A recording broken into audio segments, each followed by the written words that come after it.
انمول T V کے معزز ناظرین، السلام علیکم۔ انسان پر جن آ جانا۔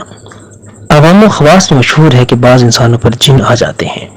جس کی وجہ سے انسان کے حواس اور مشاعر معطل ہو جاتے ہیں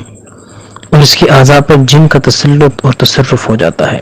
احادیث اور آثار سے یہ تو ثابت ہے کہ شیاطین اور جنات بنی آدم کو ضرر پہنچاتے ہیں،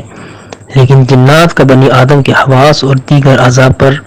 استعلاء اور تسلط ثابت نہیں ہے۔ اعزار ثانی پر یہ دلائل ہیں۔ جو بچہ پیدا ہوتا ہے، شیطان اس کو مس کرتا ہے، جس کی وجہ سے وہ بچہ بلند آواز سے روتا ہے، ماں سوائے حضرت مریم اور ان کے بیٹے کے۔ نیز حدیث مبارکہ میں ہے کہ عشاء سے پہلے بچوں کو نہ نکلنے دو، کیونکہ وہ شیاطین کی آمد و رفت کا وقت ہوتا ہے، اور شیاطین اور جنہ کے مس کرنے سے بسا اوقات جنون طاری ہو جاتا ہے، جن کی طرف اس آیت میں اشارہ ہے۔ کما یقوم الذی یتخبطہ الشیطان من المس،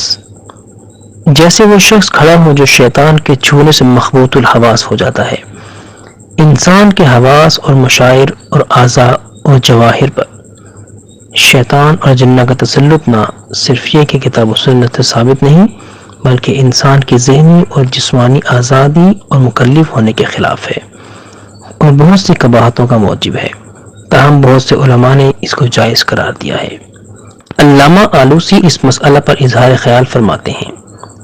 بسا اوقات یہ بخارات انسان کے حواس پر غالب ہو کر حواس معطل کر دیتے ہیں